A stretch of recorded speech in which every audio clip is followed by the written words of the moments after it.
She's a psychotherapist specializing in dialectical behavioral therapy and told me she was overwhelmed with the high needs patients. I took her at her word. That is, until one night when I saw her parked outside a random apartment complex at 3 a.m. Welcome to the Hollowed Halls of Magic's Monologue. I'm Magic, your curator of personal growth and the sage keeper of the keys to today's tome of wisdom and knowledge. Today's video: my psychotherapist wife is having an affair with a client. But before embarking on an expedition to knowledge and many people's abysmal life choices, I thank you for the thumbs up you've given me, the subscribe, and the smacking of the bell to be instantly notified of new videos. Let's begin the journey. This is a story of a poor guy who, in my opinion, did so many things wrong, and in the end, he makes a bit of a comeback. However, his mistakes are an excellent lesson for the rest of you to learn from. As we men tend to do, we learn best by watching other men do dumb crap and go, well, that's gonna leave a mark, and I know now not to do that. If you are married to a professional woman in the mental health field, you definitely need to listen to this story. Stay to the end for a bit of karma someone deserves. He writes, I, male 44, have been married to my wife, female 46, for 22 years. We have 3 children, 11 female, 15 female, and 20 male. So they got married when he was 22 and she was 24, which one could argue is too young by today's standards. In 2022, I asked for a divorce and moved out of our house, but I never followed through with the paperwork. Slap to the back of the head. What the hell were you thinking? Once you drop that nuke on the battlefield, that's it. You follow through, because if you don't, women will perceive that ultimately as weakness. Get this through all your heads, gentlemen. Women do not respect nor maintain burning desire for weak men. All you are doing is encouraging disrespect and bad behavior. Instead, we started dating again for the past year and a half, trying to rebuild our relationship. Slap to the back of the head. I realize you have children and you are married to a psychotherapist, someone who should know better and is held to a higher standard by the state, and she cheated on you. Once a cheater, always a cheater. Do you have any idea of the level of weakness you just signaled? She now knows she can manipulate you into forgiving her if she does it again. I also have to question whose terms are you rebuilding this relationship on? Because I think it's hers, not yours. I have to ask, are you a male feminist or something? Because I'm getting a sense that you are not the one leading this relationship. Guys, since he went down this path before agreeing to date again, he should have insisted on a postnup with serious cheating clauses that severely penalizes her if she did it again. Additionally, there should have been a favorable split of all assets, and he should get full custody. Did he do any of this? No, which leads me to believe he reconciled on her terms or by her manipulations. Again, weak, not leading. Things were going well until a few months ago when she started growing distant. Like we haven't seen this before. She's a psychotherapist specializing in dialectical behavior therapy and told me she was overwhelmed with the high needs patients. I took her at her word, slap to the back of the head. Seriously? Dude, do you live in Egypt on the banks of denial?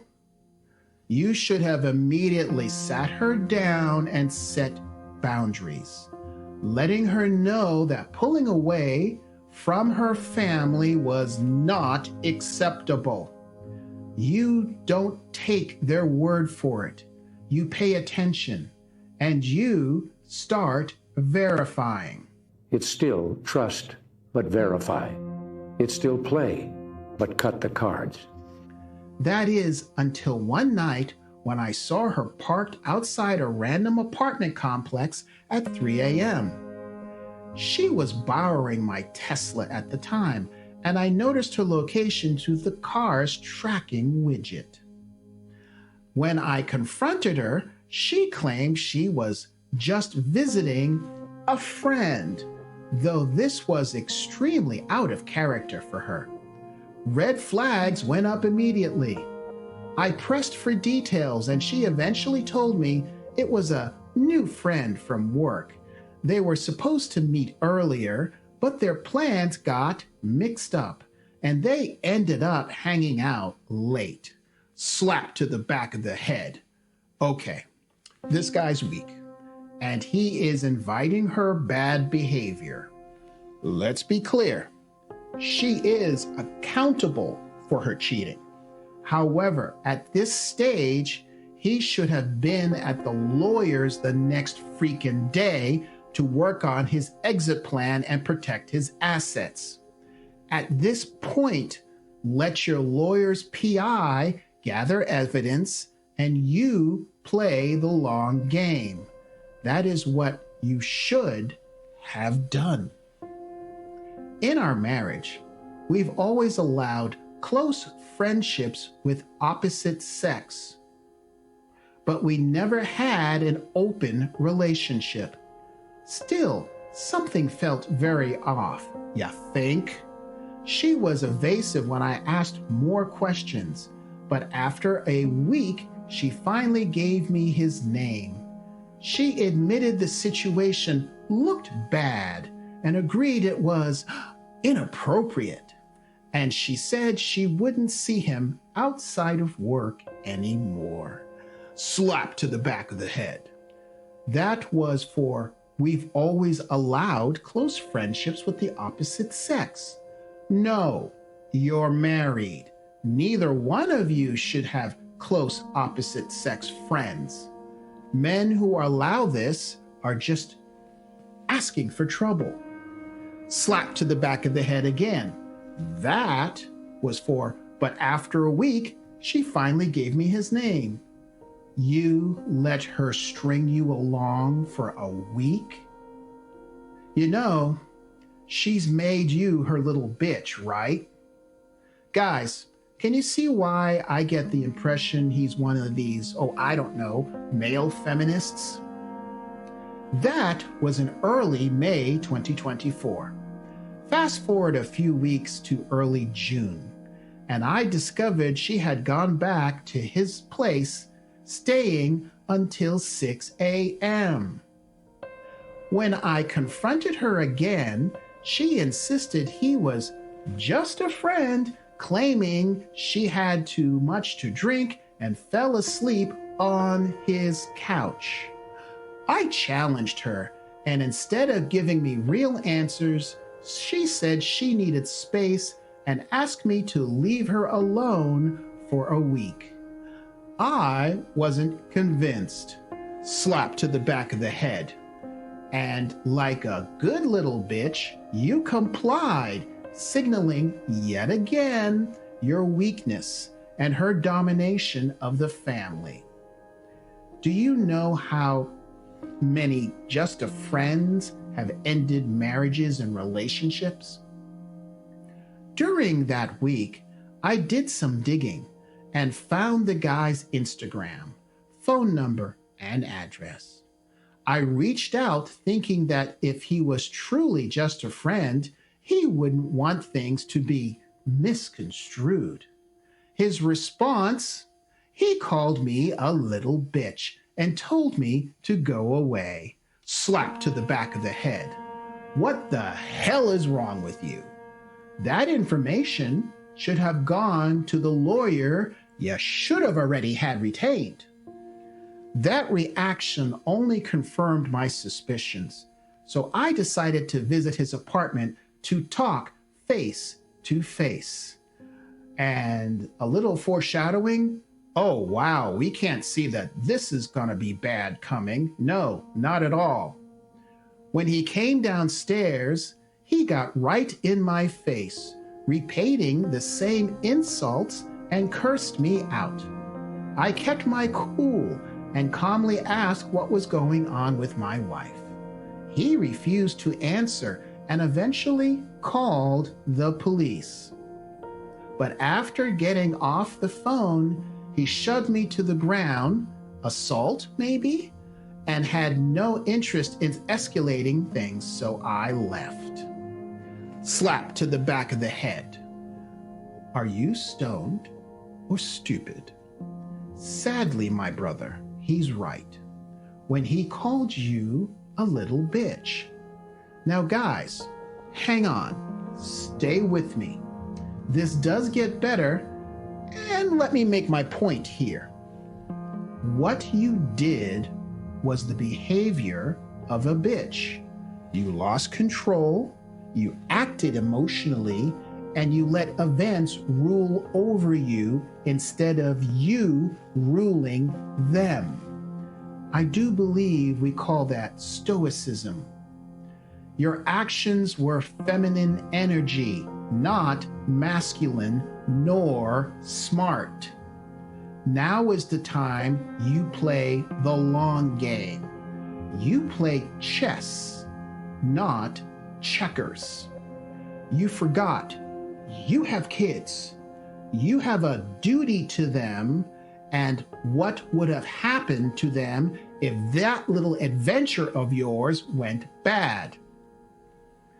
I told my wife that I knew something was going on based on his reaction. That's when she finally admitted to a light affair. Wow, now that's a whole new light in gaslighting. Oh wait, she's a psychotherapist.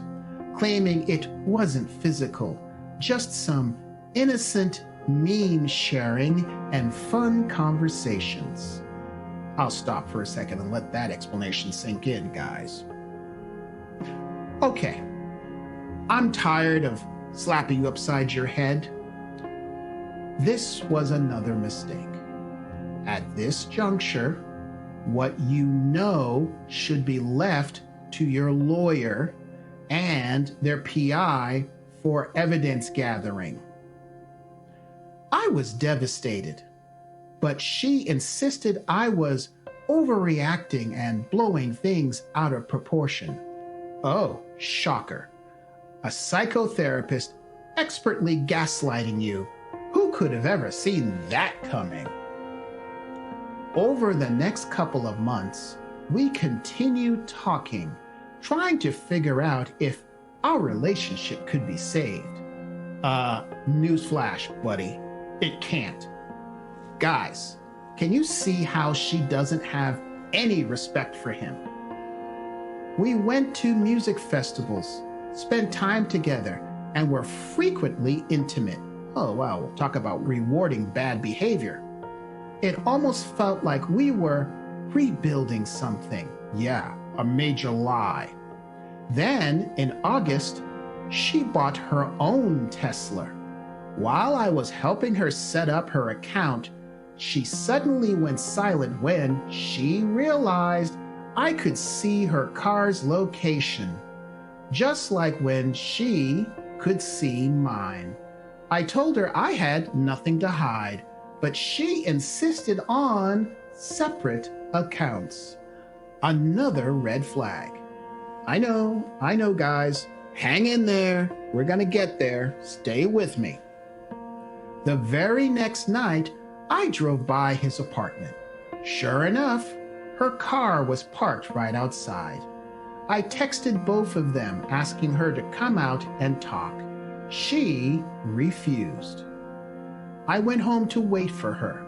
While I was there, I had a strange feeling and decided to check her room. I'm not proud of this next part, but I found a journal sitting on her work table. I took it and read it.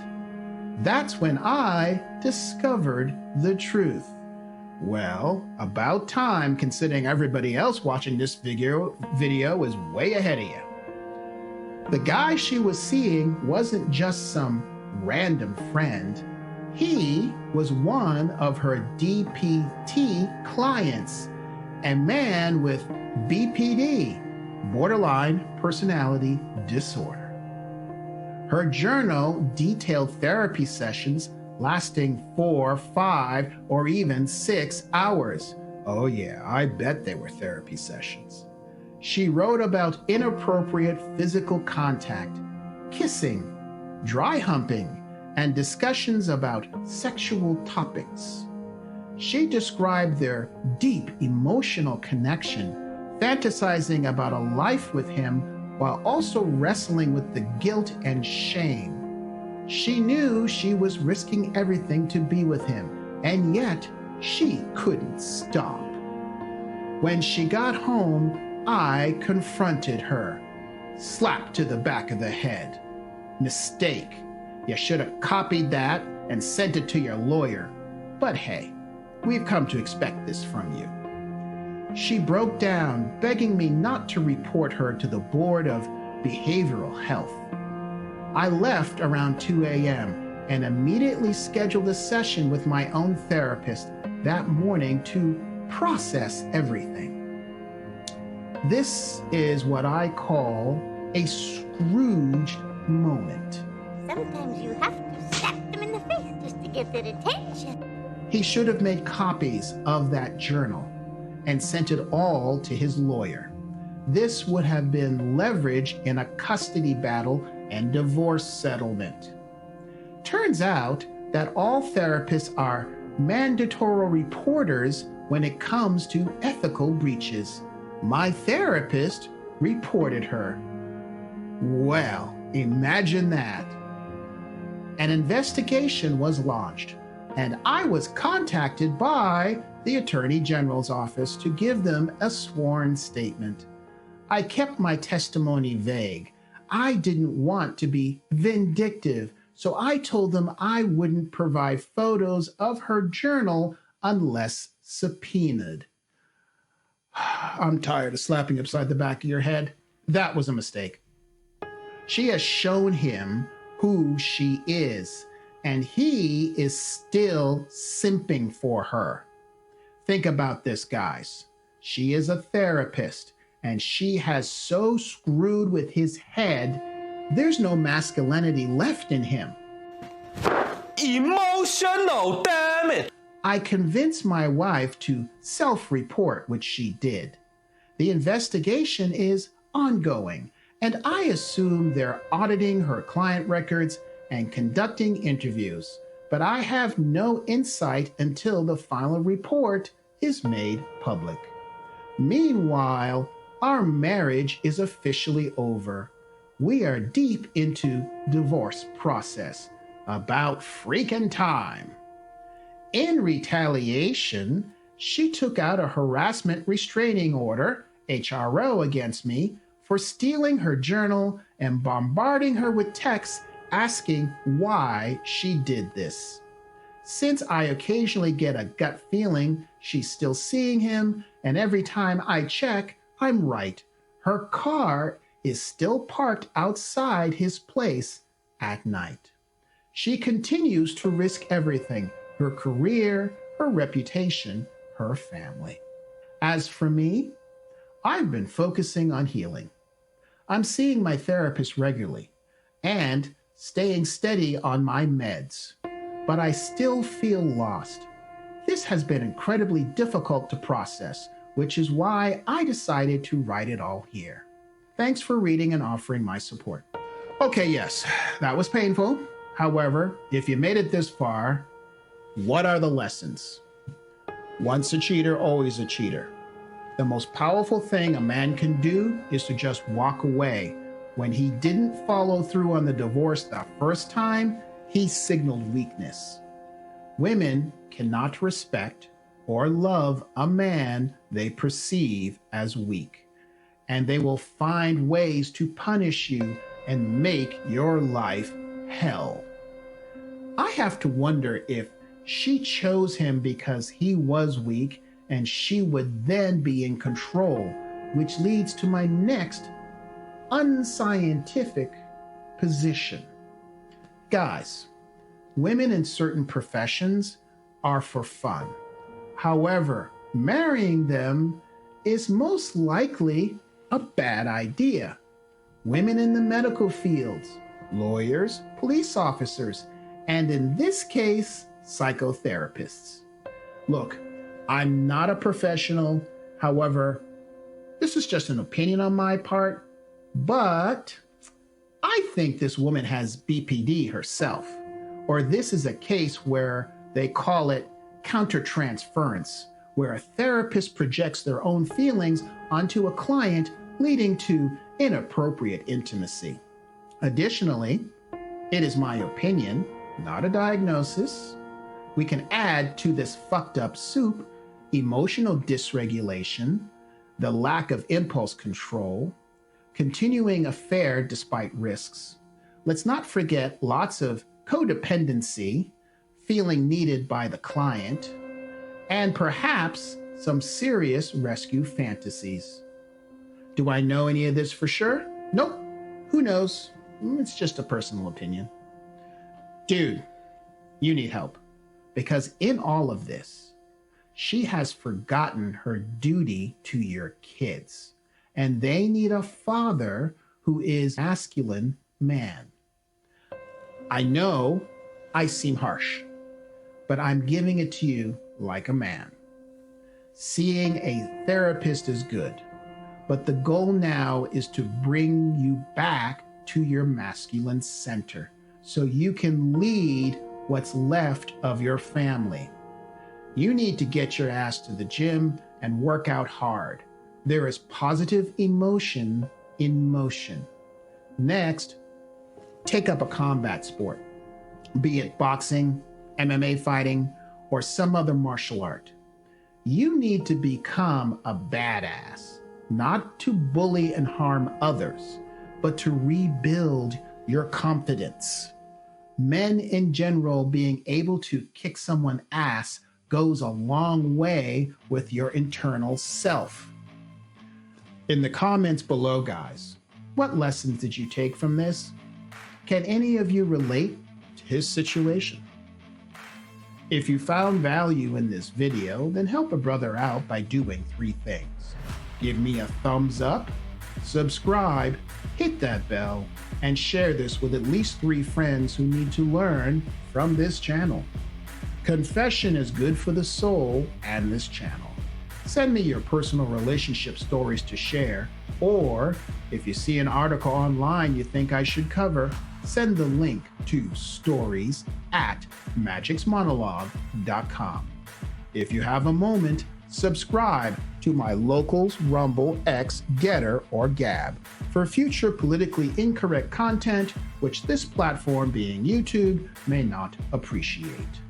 Through this, you're leading by example, encouraging other men to rise higher, and ensuring you live a life of passion, purpose, and prosperity.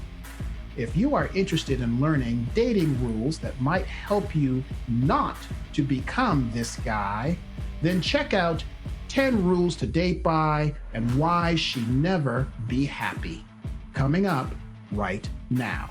Until next time.